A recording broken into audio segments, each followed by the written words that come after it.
नमस्कार, 5 के प्रहार में आपका बहुत बहुत स्वागत। मैं हूं आपके साथ मनोराज सक्सेना। आज का मुद्दा है दादी पर नॉनस्टॉप बवाल। विधानसभा में बना हुआ गतिरोध तेज हो गया है। इंदिरा गांधी के खिलाफ की गई टिप्पणी पर और 6 विधायकों के निलंबन के खिलाफ कांग्रेस ने सोमवार को विधानसभा का घेराव करने की घोषणा की है। कांग्रेस विधायकों का सदन में लगातार तीसरे दिन भी धरना जारी है। ऐसे में धरना कब तक चलेगा, ये गतिरोध कैसे समाप्त होगा, इसी पर आज हम चर्चा करेंगे। पहले देख लेते हैं ये रिपोर्ट। दादी पर सियासी संग्राम जारी। आपने हर बार की तरह अपनी दादी इंदिरा गांधी के नाम पर इस योजना का नाम रखा था कांग्रेस ने, लेकिन घोषणा इसलिए पूरी नहीं हो पाई। दादी क्या है? इसलिए पूरी नहीं हो पाई थी। इसलिए पूरी नहीं हो पाई थी। मंत्री एक कोई बवाल है, बकवास है। कांग्रेस विधायकों का सदन में डेरा।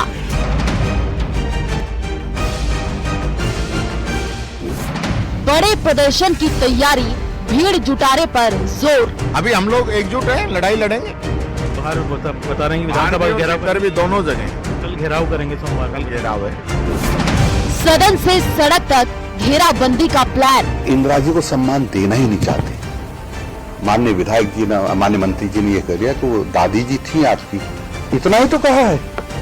वो उनको दादी मानने को तैयार नहीं है, उनकी माँ मानने को तैयार नहीं है। दादी पर नॉन स्टॉप बवाल। तो दादी पर नॉनस्टॉप बवाल लगातार जारी। आपको बता दें कि कांग्रेस के विधायक लगातार सदन के अंदर तीसरे दिन भी धरना दे रहे हैं। हालांकि 2 बार बातचीत शुरू हुई, लेकिन शुरू होने के साथ नतीजे तक नहीं पहुंच पाई। और ऐसे में सवाल यह है कि आखिरकार ये धरना पॉलिटिक्स कब तक चलेगी। इस बीच कांग्रेस ने ऐलान कर दिया है कि विधानसभा का घेराव भी सोमवार को किया जाएगा। आपको बता दें कि दादी पर सदन में दंगल छिड़ा हुआ है। निलंबन के खिलाफ कांग्रेस विधायक सदन में धरने पर बैठ गए हैं और लगातार तीसरा दिन आज धरने पर भी अभी भी तमाम विधायक बैठे हुए हैं। हुआ क्या, जरा ये समझ लीजिए कैसे ये बवाल शुरू हुआ। दरअसल मंत्री अविनाश गहलोत की तरफ से जब पिछली सरकार की योजनाओं का जिक्र किया गया था तो उन्होंने कहा कि आपने अपनी दादी के नाम पर घोषणा कर दी और बस यहीं से शुरुआत हो गई हंगामे की। और ऐसे में सबसे पहले नेता प्रतिपक्ष टीकाराम जूलू ने इस पर आपत्ति दर्ज करे और इसके बाद वेल में आकर तमाम कांग्रेस के विधायक हंगामा करने लगे। बात यहां तक पहुंच गई कि स्पीकर के आसन तक कांग्रेस के विधायक पहुंचने वाले थे और इसको अपमानजनक मानते हुए, आसन का पर अटैक मानते हुए कांग्रेस विधायकों के निलंबन की कार्रवाई हो गई। स्पीकर ने कार्रवाई की और ऐसे में यहां पर किस किस पर निलंबन हुआ है, जरा ये समझ लीजिए। 6 विधायक है जिसमें पीसीसी चीफ गोविंद सिंह डोटासरा है और ये ऐसा पहली बार हुआ होगा कि कोई कांग्रेस का प्रदेश अध्यक्ष या किसी भी पार्टी का अध्यक्ष जो है उसके खिलाफ निलंबन की कार्रवाई होगी। आपको बता दें कि सभी 6 लोग बजट सत्र से निलंबित रहेंगे, यानी कि कोई भी उससे जुड़ी बैठक होगी इसमें हिस्सा नहीं ले पाएंगे। अब हमारे साथ मिथिलेश जामिनी जुड़ गए हैं, वरिष्ठ पत्रकार। इसके साथ साथ पौरुष भारद्वाज कांग्रेस के प्रवक्ता जुड़ गए हैं। आप दोनों खास मेहमानों का बहुत बहुत स्वागत है। सबसे पहले पौरुष भारद्वाज जी, आपका मैं रुख करूंगी। ये बताइए कि आखिरकार 2 बार बातचीत हुई थी, खुद जोगाराम पटेल आए थे, गृह राज्य मंत्री जवाहर सिंह बेढम भी आए थे, बातचीत हुई लेकिन बेनतीजा रही। कैसे मानेंगे और कब तक मानेंगे आप लोग?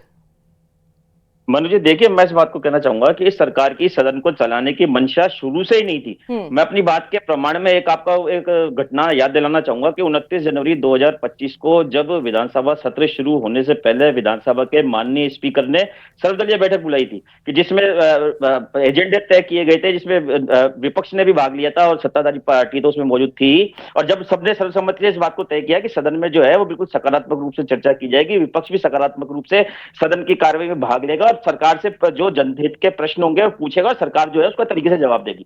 आपको ध्यान होगा कि जैसी वो मीटिंग खत्म होती है उससे बाहर आकर के जो है सरकार के मंत्री जवाहर सिंह बेढम ने सरकार कांग्रेस पार्टी के खिलाफ बहुत गंदा बयान उन्होंने जो है उस समय दिया और उसी दिन विवाद हो गया था। और उस दिन शाम को 5 बजे आपकी टीवी चैनल में भी डिबेट हुई थी जिसमें मैं खुद वहां पर मौजूद था। उसके बाद में देखिए कल वाला प्रकरण, आपको पता है कि जब सदन सुचारू रूप से चल रहा था और जब हमारे माननीय विधायक रफीक खान जी के प्रश्नों का जवाब जो सरकार से नहीं बन पा रहा था और उस समय जब एक ही प्रश्न के जवाब में 2-2, 3-3 लोग आकर के खड़े हुए हैं, जब उनको लगा कि भाई हमारे पास इस प्रश्न का जवाब नहीं है, और इस बात को तो बीजेपी के खुद के नेता भी कहते हैं कि सदन में इस समय जो है वो भाजपा की अपरिपक्व जो कतार जो है वो इस समय सरकार में मोर्चा संभाले हुए। तो भाई आपकी पार्टी में मजबूत नहीं है, सदन को चलने नहीं देना चाहते। सवाल की उसका जवाब वो दे रहे थे ना, आपने फोन टैपिंग के मुद्दे पर कहा कि सरकार जवाब दे, सरकार की तरफ से जवाब दिया गया।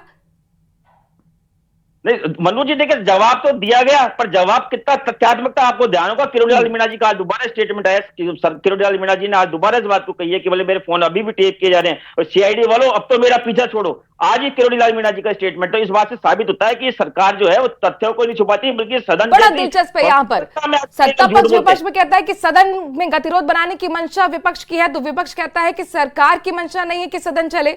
अब ऐसे में पूरी तरह से नुकसान तो यहाँ पर कुल मिलाकर जनता का ही हो रहा है। हमारे साथ बीजेपी के फिर प्रवक्ता जुड़ गए हैं, शैलेश कौशिक जी, बहुत बहुत स्वागत आपका। चलिए आपके पास हम आते हैं, क्योंकि यहाँ पर सीधे सीधे पौरव जी कह रहे हैं कि आप लोगों के पास हमारे सवालों का जवाब नहीं है, और इसीलिए आप चाहते हैं कि गतिरोध ना टूटे, और इसीलिए आप चाहते हैं कि इसी तरह की जो सदन के अंदर स्थिति बनी हुई है वो लगातार बनी रहे। जवाब आपका।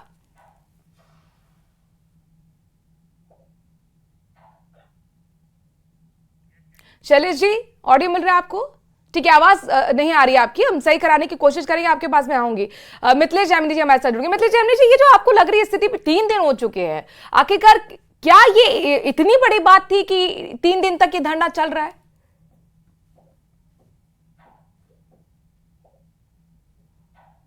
दोनों पार्टियों का राजधर्म है, चाहे प्रतिपक्ष हो चाहे सत्ता पक्ष हो, कि वो ऐसा कोई विवाद नहीं छेड़े। लेकिन दादी शब्द को हमारी भारतीय संस्कृति और सनातन संस्कृति में सम्मान सूचक माना गया है। ये तो दादी के लिए कहा है, कल अगर दादा के लिए कह देते तो और बड़ी प्रॉब्लम हो जाती। तो ये तो एक मुद्दा नहीं हुआ कि उस मुद्दे को लेकर आप सदन में चलने नहीं दें। और दूसरी इंपॉर्टेंट चीज है, जब संसदीय कार्य मंत्री जोगाराम पटेल कह चुके हैं कि उस शब्द को हम हटा देंगे, तो माफी तो गोविंद सिंह डोटासरा को मांगनी चाहिए, रामकेश मीणा को मांगनी चाहिए, जो जिस तरीके से स्पीकर के वहां पर पहुंच गए, जो इतनी जरूरत नहीं थी। तो कहीं न कहीं जो कांग्रेस में एक इंटरनल फाइट चल रही है कि टीकाराम जूली 2028 में कहीं फेस नहीं बन जाए, और दूसरा यह है कि गोविंद सिंह डोटासरा पीछे नहीं रहना चाहते। आपने देखा दिल्ली में सचिन पायलट हर बार किसान भोज देते हैं, उससे एक दिन पहले गोविंद सिंह डोटासरा ने वहां के मीडिया को खाना दिया और वही लॉबिंग का काम शुरू किया। यानी कहीं न कहीं अशोक गहलोत अब डोटासरा के कंधों पर दिल्ली के दरबार में अपनी जगह बनाने के लिए अपने राजनीतिक दांव पेच चला रहे हैं। और गोविंद सिंह डोटासरा का एक बेटा है अविनाश, वो पीके जो टीम है उनकी प्रशांत किशोर की, उसमें काम कर चुके हैं। तो यानी कुल मिलाकर जो दादी से ज्यादा बड़ा विवाद तो कांग्रेस की इंटरनल फाइट का है। जब दादी शब्द अविनाश गहलोत ने बोला, तो जिस अंदाज में टीकाराम जूली ने उसका कटाक्ष किया, तो गोविंद सिंह डोटासरा को जो गाइड कर रहे हैं आजकल जो पॉलिटिकल, क्योंकि कांग्रेस में गाइड होना जरूरी है। पिछली बार भी हमने देखा डिजाइन बॉक्स ने कांग्रेस को चलाया था। अब गोविंद सिंह डोटासरा को लग रहा है कि मैं सीएम की रेस में सबसे आगे हूं। अगर 28 में कांग्रेस की 25 साल की जो राजस्थान की रवायत है वो कायम रहती है, तो उसका नतीजा है जब आप संसदीय मंत्री कह चुके, जवाहर सिंह बेडन कह चुके कि हम उस शब्द को हटा देंगे तो बात खत्म हो गई। जब शब्द हट जाएगा, इतना लंबा क्यों खींचा जा रहा है? मिथिलेश जैमिनी जी भी कह रहे हैं कि ये जो सब कुछ हो रही है ये कांग्रेस के अंदर के इंटरनल पॉलिटिक्स का ही नतीजा है। मनु जी देखिए, बड़ा हास्यपद मिथिलेश जैमिनी जी ने जो बात की बड़ी हास्यपद है, और आज जो ये बात कह रहे हैं एक समाचार पत्र ने भी छापी है, तो मैं इस बात को कहना चाहूंगा कि ऐसी कोई बात नहीं है। जो तथ्यात्मक हमारी तरफ से जो बात कही जा रही है वो सामने है ना। आपको ध्यान होगा कि पिछले विधानसभा सत्र में जो सरकार के एक विधायक, सत्ता पक्ष के विधायक जो थे, एक शत्रुघ्न गौतम, उन्होंने नेता प्रतिपक्ष पर एक टिप्पणी की थी, और विधानसभा अध्यक्ष जी ने भी उस टिप्पणी को अनुचित मानी थी और उस टिप्पणी को तत्काल प्रभाव से विधानसभा के रिकॉर्ड से हटवा दी थी। तो जब नेता प्रतिपक्ष के खिलाफ की गई टिप्पणी को यदि रिकॉर्ड से तत्काल रूप से हटवाया जा सकता है, तो अगर सरकार की सदन को चलाने की मंशा थी, तो जो इंदिरा गांधी जो ना सिर्फ आयरन लेडी के रूप में प्रसिद्ध थी, पूरे देश की प्रधानमंत्री रही। अरे पौरव जी, तो कह रहे ना जोगाराम पटेल, और कैसे कहेंगे?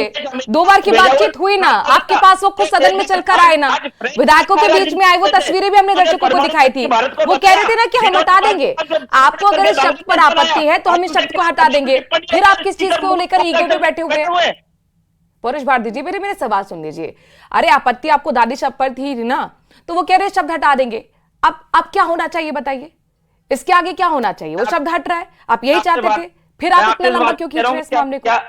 क्या मंत्री को माफी नहीं मांगी जानी चाहिए? क्या सदन के क्या सत्ता पक्ष को इस हंगामे पर तत्काल कार्रवाई नहीं करने की वजह से जो हमारे विपक्षी विधायकों को निलंबित किया, क्या उस कृत्य पर माफी नहीं मांगी जानी चाहिए? और ये कह रहे हैं कि हमने दादी शब्द काम में लिया। दादी शब्द नहीं लिया, इन्होंने कहा आपकी दादी। अभी हम यहाँ पे बैठ करके यदि भाजपा के किसी नेता के लिए शब्द प्रयोग करेंगे आपके पिताजी, तो क्या उनको उचित लगेगा? आपका एक ध्यान और दिलाना चाहूंगा संसद की कार्रवाई की तरफ। राहुल गांधी जी ने किसी प्रसंगवश एक बार भाजपा को संबोधित करते हुए, सत्ता पक्ष को संबोधित करते हुए कह दिया कि आपके प्रधानमंत्री, उसमें सत्ता पक्ष के लोग खड़े हो गए, जबकि प्रधानमंत्री तो पूरे देश के होते हैं। उन्होंने कहा कि साहब प्रधानमंत्री तो पूरे देश के होते हैं, आपने ये बात कैसे कह दी कि आपके अच्छा, प्रधानमंत्री? तो यानी आपकी दादी तंज था, हमारी दादी कहते तो सही था, है ना?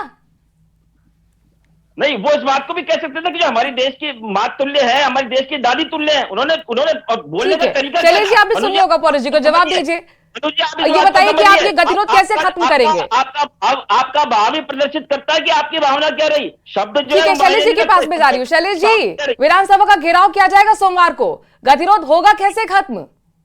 देखिए मुनराज जी, जिस तरीके से कांग्रेस लगातार विधानसभा में गतिरोध पैदा करने के कारण जो कांग्रेस बिखरी हुई है, ये कांग्रेस की इंटरनल राजनीति का नतीजा है। पिछले 5 साल जब सरकार रही तो गहलोत और पायलट के बीच में सीट युद्ध चला, और अब वही सीट युद्ध डोटासरा जी और जूली जी के बीच में चल रहा है। आज जो डोटासरा जी हैं, जिस तरीके से उनको लगातार, जिस तरीके से मीडिया में खबरें चल रही हैं कि प्रदेश अध्यक्ष की कुर्सी से हटाया जा रहा है, तो उनकी निगाह नेता प्रतिपक्ष की कुर्सी पर है। वो नेता प्रतिपक्ष की कुर्सी को अपनी छाया में लेना चाहते हैं। जब जूली जी उस विषय पर, जिस विषय पर ये गतिरोध उत्पन्न हुआ, वक्तव्य दे रहे थे, तो ऐसे में डोटासरा जी को किस कारण से तुरंत आसन पर जाना पड़ा और आसन की मर्यादा को तार करना पड़ा? मैं पूछना चाहता हूं कांग्रेस के प्रवक्ताओं से और कांग्रेस के नेताओं से कि दादी शब्द में ऐसा क्या सम्मानजनक शब्द है?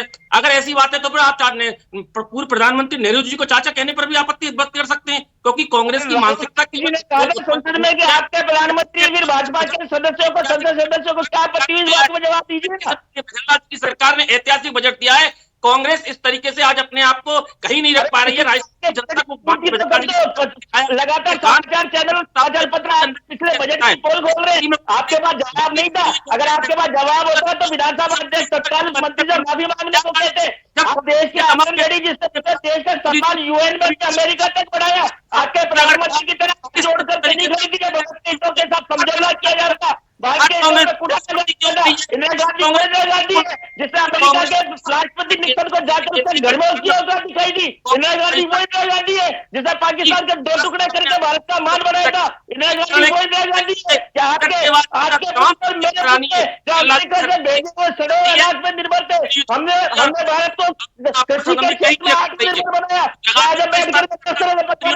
अरे आपको शुक्रिया करना चाहिए इंदिरा गांधी का। इंदिरा गांधी कांग्रेस की एक मिनट पौरज जी, एक मिनट शैलेश जी, एक करके बोलिए, एक साथ बोलेंगे तो फिर किसी को समझ में नहीं आएगा। दर्शकों तक आपका जो संदेश पहुंचाने की कोशिश कर रहे हैं वो नहीं पहुंचेगी। पौरज जी, मुझे एक सवाल का जवाब दीजिएगा, उसके बाद मैं विदेश जी के पास जाऊंगी। एक मिनट पौरज जी, मेरा सवाल सुन लीजिए। हम नेहरू को चाचा कहते हैं प्यार से, हम महात्मा गांधी को बापू कहते हैं प्यार से, इंदिरा गांधी को अगर दादी कह दिया तो इसमें क्या बुरा लग गया? मुझे आप ये बताइए। मनु जी, चाचा नेहरू के लिए जब शब्द काम में लिया जाता है तो ऐसे नहीं कहा जाता कि कांग्रेसियों के चाचा नेहरू, या कांग्रेसियों को संबोधित करके ऐसा नहीं कहा जाता कि कांग्रेस की आपके चाचा नेहरू। ये कहा जाता है कि चाचा, राष्ट्रपिता को कहा जाता है कि राष्ट्रपिता। आप भाजपा के मंत्री कहते ना कि जो हमारी राष्ट्र की माता तुल्य हैं, जिन्होंने हमारे देश का गौरव बढ़ाया, जो हमारी उम्र के नौजवानों के लिए मां नहीं बल्कि दादी समान है, तो निश्चित तौर पर कांग्रेस के सदस्य मेजर सप्ताह का स्वागत करते। परंतु आप उनका वक्तव्य निकालिए, वो कह रहे हैं कि आपकी दादी के नाम पे आपने रख दिया। अरे भाई, वो क्या हमारी पार्टी, भले हमारी पार्टी से प्रधानमंत्री थी, तो क्या वो देश की नेता नहीं थी? क्या देश पे उनके एहसान नहीं है? क्या पाकिस्तान के हमारी दादी ने जब उनको आपत्ति नहीं होती, जब टीकाराम खुद ही कहते हैं कि हमारी दादी, जब आपको आपत्ति नहीं होती। ठीक है पौरज जी, आपकी बात हम समझ गए। शैलेश जी, पौरज जी कह रहे हैं कि आपने तंज के रूप में कहा था। आप ये कहते दादी शब्द तो बुरा नहीं लगता, लेकिन आपकी दादी आपने कहा तो मतलब वो कांग्रेस की दादी हो गई। शैलेश जी, जल्दी से जवाब दीजिएगा। मैं आपसे इस बात को कह रहा हूँ कि अभी खुद जाकर के बात। एक मिनट पौरज जी, आपका सवाल हो गया ना, जवाब सुन लीजिए। पिताजी जवाब सुन लीजिए सर, जवाब सुन लीजिए। पौरज जी शांत हो जाए, जवाब सुन ले। तो क्या ये स्वागत करेंगे इस बात का? अरे इतना गुस्सा आप क्यों हो रहे हैं? सड़कों पर गुस्सा दिख रहा है ना आपका, डिबेट में तो कम से कम सुन लीजिए अपने सवाल का जवाब। हाँ शैलेश जी। देखिए, मैं ये कहना चाहता हूं कि जिस तरीके से जो कांग्रेस की दादी, जिस तरीके से इस शब्द का उपयोग किया गया था, इसलिए किया गया था कि कांग्रेस के जिस तरीके गांधी परिवार के प्रति जिस तरीके से लगातार कांग्रेस के नेताओं में योजनाओं के नाम रखे जाते हैं, मैं पौरुष जी से पूछना चाहता हूं, इतने इनके गैर प्रधानमंत्री, जो गैर नेहरू गांधी परिवार के प्रधानमंत्री हुए, 5 राष्ट्रीय योजनाओं के नाम बता दीजिए जो आपने नेहरू और गैर गांधी परिवार के नाम पर रखी हो। दूसरी बात मैं पूछना चाहता हूं कांग्रेस के नेताओं से, तमाम प्रवक्ताओं से, क्या कारण रहा जब मनमोहन सिंह जी को राहुल गांधी जी ने जोकर कहा, तब आपके यहाँ इतनी आपत्ति क्यों नहीं हुई? जब राहुल गांधी ने अध्यादेश फाड़ दिया प्रधानमंत्री होते हुए मनमोहन सिंह के सामने, किसी ने नहीं कहा, माफी मांगी है अभी तो आपको। भारतीय जनता पार्टी का क्या सबसे बड़ा झूठ होता है? भारतीय जनता पार्टी देखिए, यही स्थिति हो रही है, यही स्थिति जो अभी दिख रही है डिबेट के अंदर, यही स्थिति इस वक्त सदन के अंदर हो रही है। अपनी अपनी बात रख रहे हैं, एक दूसरे की भी सहमति नहीं बन पा रही। मिथिलेश जी, ऐसे क्या लग रहा है आपको, कहां तक जाएगा ये मामला? सर एक मिनट, मिथिलेश जी को लेकर आइए। देखिए, मामला कहां तक जाएगा ऐसा मुझे नहीं लगता। एक्चुअली जो सबसे बड़ी चीज है वो ये है कि जब संसदीय कार्य मंत्री कह चुके हैं शब्द को हटा दिया जाएगा, तो मुझे नहीं लगता इससे बड़ा कोई विवाद है। फिर तो गोविंद सिंह डोटासरा को भी माफी मांगनी चाहिए, क्योंकि हाउस में सबसे पावरफुल कोई मैन होता है तो स्पीकर होता है, और स्पीकर जब सीट पर हो, आसन पर हो और इस तरीके से उनकी बैल में आ जाना, वो उनका भी अपमान है। तो डोटासरा जी भी माफी मांग ले। तो इंपॉर्टेंट चीज ये है कि लड़ाई कुछ और है। और आप देखिए, सबसे बड़ी बात है कि निलंबित विधायक वहां बैठे हुए हैं, वो भी स्पीकर का अपमान है। हाउस में कैसे रह सकते हैं? जब आपको हाउस से निकाल ही दिया, हाउस से आपको निलंबित कर ही दिया, तो आप उस धरने में कैसे बैठे हैं? वो भी एक कानूनी मुद्दा है, उसके लिए भी माफी मांगनी चाहिए कि वो तो फिर ये कहेंगे ना हमारा राइट है, धरना देना हमारा राइट है। मनु जी, राइट बाहर है। जिस दिन पौरुष जी में आपको आऊंगी आपके सस्पेंड किया जाता है उसके बाद आप हाउस में नहीं जा सकते जब तक स्पीकर अलाउ नहीं करे। उस बिल्डिंग के पूरे मालिक स्पीकर होते हैं, हाईकोर्ट के जज से ज्यादा, सीजे से ज्यादा पावरफुल होते हैं। पौरुष जी कुछ कहना चाह रहे हैं, मिथिलेश जी मैं आपके पास आऊंगी, कुछ कहना चाह रहे हैं आपकी बात पर। हाँ, एक तकनीकी पक्ष की तरफ ध्यान दिलाना चाहूंगा कि ऐसा पहली बार नहीं है कि सदन में जो है विपक्षियों ने धरना दिया है। जब हरदेव जोशी जी मुख्यमंत्री हुआ करते थे, शिवचंद्र माथुर जी मुख्यमंत्री हुआ करते थे, भैरव सिंह शेखावत जी मुख्यमंत्री हुआ करते थे, अशोक गहलोत जी मुख्यमंत्री हुआ करते थे। ये परंपरा बहुत पहले से चली आ रही है, कोई नई परंपरा शुरू नहीं हुई है। और बल्कि हमारे राजस्थान में नहीं, पूरे भारत में बल्कि परंपरा ये भी होती थी कि जब विपक्षी पार्टी के नेता धरना देने के लिए बैठते थे, रात को सत्ताधारी पार्टी के नेता आकर के उनके साथ समाचार करते थे। मिथिलेश जी को हमने संसद में भी देखा था ना, जब विपक्ष के सांसदों को निलंबित किया गया था तो वहां पर भी धरना पॉलिटिक्स देखने को मिली थी। लेकिन उनको ठीक है, आपका पॉइंट हो गया पौरुष जी, आपका पॉइंट हो गया। मिथिलेश जी को अपनी बात पूरी करने दीजिए, आपके पास मैं आऊंगी सर। पौरुष जी एक मिनट। हाँ मिथिलेश जी, जो सबसे इंपॉर्टेंट चीज है, जब वो रघुपति राघव राजाराम गा रहे हैं तो उसी अंदाज में, राजस्थानी अंदाज में जवाहर सिंह बेडम और जो विधि मंत्री हैं जोगाराम पटेल, वो भी उनके साथ ताली बजाकर हंसमुख रहे हैं। लेकिन फिर क्यों मुद्दा अटक रहा है कि क्रेडिट स्कोर किसको जाए? जो प्रधानमंत्री नरेंद्र मोदी कह रहे हैं कि फैमिली फर्स्ट या नेशन फर्स्ट, तो फैमिली फर्स्ट में टीकाराम जूली के नंबर ज्यादा चले जाएंगे या गोविंद सिंह डोटासरा का नंबर ज्यादा चले जाएंगे? स्कोर, जो सिविल स्कोर है, जो गांधी परिवार के स्कोर कार्ड में कौन नंबर 1 बनेगा, कौन जुझार बनेगा, कौन, जो जर्मन के हिटलर थे, हिटलर ने कहा था हरावल दस्ता क्या होता है, एक पत्रकार ने पूछा था, तो उन्होंने अपना रुमाल ऊपर से गिराया और 8-10 लोग गिर के मर गए। तो उसी तरह कांग्रेस में कौन हरावल दस्ते में शामिल है? क्योंकि डोटासरा को पता है कि अशोक गहलोत ने 3 लोग, परशुराम मदेरणा, सीपी जोशी, सचिन पायलट, तीनों को दरकिनार करके केवल गांधी परिवार के आशीर्वाद से 3 बार सीएम बन गए। तो इस बार मैं क्यों नहीं? और टीकाराम जोली सोच रहे हैं मैं क्यों नहीं? तो ये लड़ाई चल रही है 28 की। जनता के मुद्दों से कोई सरोकार नहीं है। असली अपमान राजस्थान की जनता का हो रहा है, जिन्होंने इनको 67 सीटें दे रखी है। पौरुष जी तो क्या हुआ? ये तो यहाँ पर बीजेपी भी कह रही है, मिथिलेश जी भी कह रहे हैं कि सबकी दादी थी इंदिरा गांधी, जब तक सबकी दादी थी इंदिरा गांधी, डोटासरा 3 दिन नहीं आए सदन के अंदर, सदन की कार्रवाई सुचारू रूप से चली, और जिस दिन आए उस दिन बवाल हो गया। जवाहर सिंह बेडम का बयान है। जी गाने से बवाल नहीं हुआ मनु जी, डोटासरा जी गाने से बवाल नहीं हुआ। बवाल अविनाश गहलोत जिस दिन अशोक, हुआ, जिस दिन मुख्यमंत्री भजनलाल जी बोलते हैं, उस दिन फोन पे सारे दिन बोलते हैं, अभिभाषण के दिन, और 19 फरवरी को चुप रहते हैं। जो फोन टेप को जो निलंबित किया गया, उसमें सत्ता पक्ष ने जो सिफारिश की, उसके लिए सत्ता पक्ष माफी मांगे। सदन सुचारू रूप से कल से ही चलने को तैयार है। भारतीय जनता पार्टी को आगे बढ़ना पड़ेगा। और मैं आपको आपके सवाल का जवाब दे रहे पौरुष जी, ये भारतीय जनता पार्टी की कौन सी विचारधारा आ गई, जहां पे अटल जी जो है वो देश के पूर्व प्रधानमंत्री को दुर्गा माता का रूप बताया करते थे। दीनदयाल उपाध्याय जी ने एक किताब लिखी थी पॉलिटिकल डायरी के नाम से, मैं उसमें कोट करके कुछ कहना चाहूंगा। उसमें उन्होंने कहा कि राजनीतिक मतभेदों को इतना गहरा नहीं होना चाहिए कि राष्ट्र हित में आड़े आ जाएं। दूसरी बात उन्होंने बात कही कि अपनी पुस्तक में कही कि विपक्ष से ज्यादा सरकार को सहिष्णु होना चाहिए, सत्ता विपक्ष में बेहतर समन्वय होना चाहिए, आवश्यकता पड़े तो सत्ता पक्ष को विपक्ष की बात माननी चाहिए। और साथ ही उन्होंने अपनी किताब में कहा कि लोकतंत्र में विपक्ष की भूमिका महत्वपूर्ण अरे होती है। पौरुष जी, तो ये बातें तो विपक्ष में भी तो लागू होती है ना। अब देखिए नहीं ठीक है, बीजेपी जब विपक्ष में थी तब बैल में जाके हंगामा करती थी, कोई नई बात नहीं है, बात मैंने मान ली। लेकिन अगर आप आसन तक पहुंच जाएंगे तो क्या ये आचरण सही है विपक्ष का? क्या ये सदन का अपमान नहीं है? पौरुष जी, हिटलर अपने आपका जो मुखपत्र है पार्टी के, जो आपके कार्यालय, वहां पे आप हिटलर की फोटो लगाइए ना। आप क्यों अपने दीनदयाल उपाध्याय जी के, सावरकर जी की फोटो लगा कर उनको विचार को बदनाम कर रहे हैं? सब लोकतंत्रवादी नेता थे, अलग विचारधारा अलग थी, वो एक अलग बात है। सदन का समय क्यों जाया कर रहे हो? पौरुष जी, मेरे सवाल का आपने जवाब दे दिया। नहीं, आप दीनदयाल उपाध्याय तक पहुंच गए। मैं आपसे सवाल कर रही हूँ। अरे सर सुनिए ना, वेल तक जाकर आपके सदस्य हंगामा कर रहे हैं, वो पहले भी हुआ, विपक्ष में बीजेपी ने भी नहीं किया, लेकिन आप आसन तक पहुंच जाएं तो क्या ये सही है? ये सदन का आप अपमान नहीं कर रहे हैं? और एक दिन के लिए वासुदेव देवनानी को भी सस्पेंड किया। मैं आपके पास आऊंगी, एक एक करके सर, एक एक सर के विनती है, विनम्र विनती। पूर्व प्रधानमंत्री का अपमान नहीं है क्या? उस पर मंत्री को माफी नहीं मांगनी चाहिए थी? क्या तत्काल देवनानी को एक दिन के लिए सस्पेंड किया था? माफी मांगने के लिए नहीं कहना चाहिए? ठीक है पौरुष जी। अच्छा पौरुष जी, मुझे बताइए गतिरोध खत्म कैसे होगा? ये बताइए, आप लोग क्या चाहते हैं? अब चाहते क्या है सर? अरे सर, राजस्थान की जनता कह रही बजट सत्र बहुत महत्वपूर्ण है, हमारे मुद्दे लेकर आइए, विपक्ष के तौर पर हमारे मुद्दे लेकर आइए। जनता ये चाहती है, गतिरोध कैसे खत्म होगा ये बताइए, क्या चाहते हैं आप लोग? निखिलेश जी, मैं आपके पास आऊंगी सर एक मिनट। जवाब में सरकार कैसे गिर गई थी? 3 मंत्रियों को बदल के जवाब देना पड़ा। इस सरकार के पास अगर जवाब होता तो रफीक खान जी के सवालों का जवाब दे पाती है। जब इसमें रफीक खान जी के सवालों का जवाब देने के लिए तो ये मंत्री अविनाश गहलोत आए थे ना बीच में, और उनको जब लगा कि भाई मेरे पास भी जवाब नहीं है तो उन्होंने बात घुमा करके इंदिरा गांधी जी कह दी। और मैंने आपसे इस बात को कहा ना, इस सरकार की तो सदन चलाने की हुआ सर, आगे की बात करते हैं ना। ये आरोप पिछले 3 दिन से जनता देख रही है। आरोप प्रत्यारोप पिछले 3 दिन से जनता देख रही है। ये बताइए कि आगे कैसे अब ये गतिरोध खत्म होगा? अब आप क्या चाहते हैं?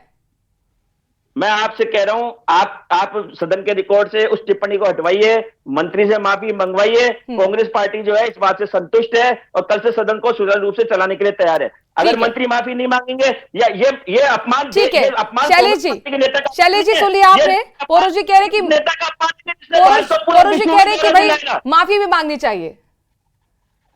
देखिए, भारतीय जनता पार्टी के सरकार के, राजस्थान की सरकार के तमाम मंत्री 2-2, 3-3 बार बात कर चुके हैं और निश्चित रूप से माननीय अध्यक्ष जी भी कह चुके हैं, विधानसभा अध्यक्ष जी, कि जिस तरीके से अमर्यादित आचरण प्रदेश अध्यक्ष जो कांग्रेस की टोटाश्री द्वारा किया गया, सदन पर जिस तरीके से डायस पर चढ़े, पहले वो माफी मांगे उसके बाद बात होगी, क्योंकि सदन में सबसे बड़ी जो आसन है उसकी मर्यादा है, उसकी इज्जत है, और जिस तरीके से उसकी मर्यादा को तार तार किया गया है सबसे पहले बिल्कुल। और हमारे तमाम जोगाराम पटेल जो हमारे संसदीय कार्य मंत्री हैं वो भी कह चुके हैं कि पहले सदन आसन से माफी मांगे डोटासरा जी और अन्य विधायक, उसके बाद आगे वार्ता होगी और जो भी स्थिति होगी उसके लिए तैयार है। लेकिन ऐसी स्थिति में सदन के साथ किसी तरह का अमर्यादित आचरण बिल्कुल भी स्वीकार्य नहीं होगा। और कांग्रेस की जो हठधर्मिता है और जो सदन को न चलने की जो इनकी जिद है, उसके लिए भारतीय जनता पार्टी बिल्कुल तैयार नहीं है। पहले सदन से आसन से माफी मांगे, उसके बाद आगे की बातचीत पर विचार होगा। जहां तक सत्ता पक्ष कह रहा है आसन से विपक्ष को माफी मांगनी चाहिए और विपक्ष कह रहा है कि माफी मांगनी चाहिए अविनाश गहलोत को।